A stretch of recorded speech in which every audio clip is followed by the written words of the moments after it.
সবাইকে আসসালামু আলাইকুম। সবাই কেমন আছেন? ইনশাল্লাহ ভালো আছেন। আগামীকাল এখানে জালসা হবে সাথিয়া থানার মধ্যে বিলসলুঙ্গি গ্রাম, ধুলার ইউনিয়ন। তো এখানে জালসা হবে। এখানে বক্তা আসবে ঢাকা থেকে আগত মৌলানা আসিফ।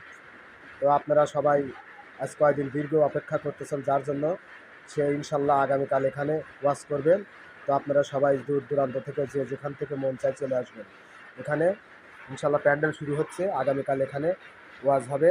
তো আপনারা সবাই চলে আসেন, পুরা বিলশাল গ্রাম লাইটিং দিয়ে সাজিয়েছে। এই যে প্যান্ডেল শুরু হচ্ছে, তো আপনারা সবাই চলে আসেন। সবাইকে দাওয়াত রইল। ইনশাল্লাহ এখানে এসে জালসা দেখে পিঠে আটা খাবেন, দুধের পিঠা খাবেন, গরুর গোস্ত, মাংস টাংস যার যেটা মন চায় এখানে এসে খাবেন। তো সবাই ইনশাল্লাহ চলে আসবেন। আগামীকাল বিলশালঙ্গি জালসা হবে, ঠিক আছে? মনে করে চলে আসবেন ইনশাল্লাহ, ভুলবেন না কিন্তু। আগামীকাল জালসা বিলশালঙ্গি গ্রাম, পাবনা সাতিয়া থানা, সবচেয়ে বড় জালসা। প্রত্যেক গ্রামে মনে করেন যে এখানে পুরা গ্রামে লাইটিং আছে, আপনারা সবাই চলে আসেন।